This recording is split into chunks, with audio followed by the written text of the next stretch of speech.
அம்பாள் சிஷியராக இருப்பாங்க. நிறைய கோயில பாருங்க, அம்பாள் நின்று கொண்டு இருப்பார்கள், சுவாமி உட்கார்ந்து இருப்பார் பள்ளி அறையில. நிறைய பேர் பள்ளி அறை தப்பா நினைக்கிறான். பள்ளி அறைனா வேற அர்த்தம் நினைக்கிறான். பள்ளிக்கூடம்னு சொல்றோம். ஏன் பள்ளிக்கூடம்னு ஏன் சொல்றோம்?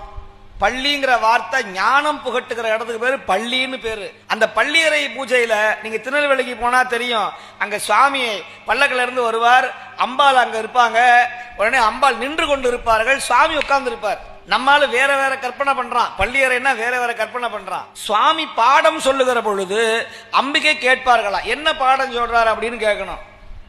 இப்ப இன்னைக்கு இந்த டேட்ல இந்த நாள்ல இன்னைக்கு சுவாமி கணக்கு எழுதுவார். பக்கத்தில் இருந்த சண்டிகேஸ்வரர் கணக்கு எழுதுவார். இன்னைக்கு காலையில யாரார் வந்தா, யாரெல்லாம் திருவாசகம் பாடினா, யாரெல்லாம் எத்தனை பதிகம் பாடினா, யாரெல்லாம் சாப்பிட்டு ஓடி போனா, யாரு சாப்பாடுக்கு மட்டுமே வந்தா, யாரு தூங்குனா, யாரு குறை சொன்னா, அப்படின்னு எல்லா கணக்கையும் சண்டிகேஸ்வரர் எழுதுறார்.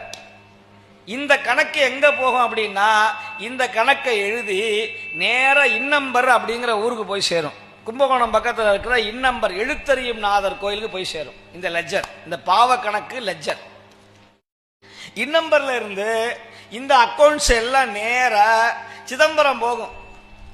அதனாலதான் எல்லா கோயில்ல இருக்கிற பூஜை முடிஞ்ச பிறகு சிதம்பரத்துல 11 மணிக்கு பூஜை பண்ணுவாங்க இந்த பள்ளி அறைய. ஏன்னா எல்லா கணக்கும் வந்து சேரணுமே, எல்லா இமெயிலும் வரணும், எல்லா கணக்கும் வரணும்.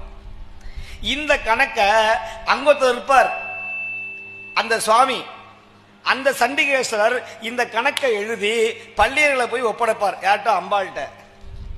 இப்ப அம்பாள் இறைவனிடத்திலே இந்த கணக்கை எல்லாம், இந்த பாவ புண்ணிய கணக்கை சொல்லுவார்களாம். இதுதான் பள்ளி அறை தத்துவம்.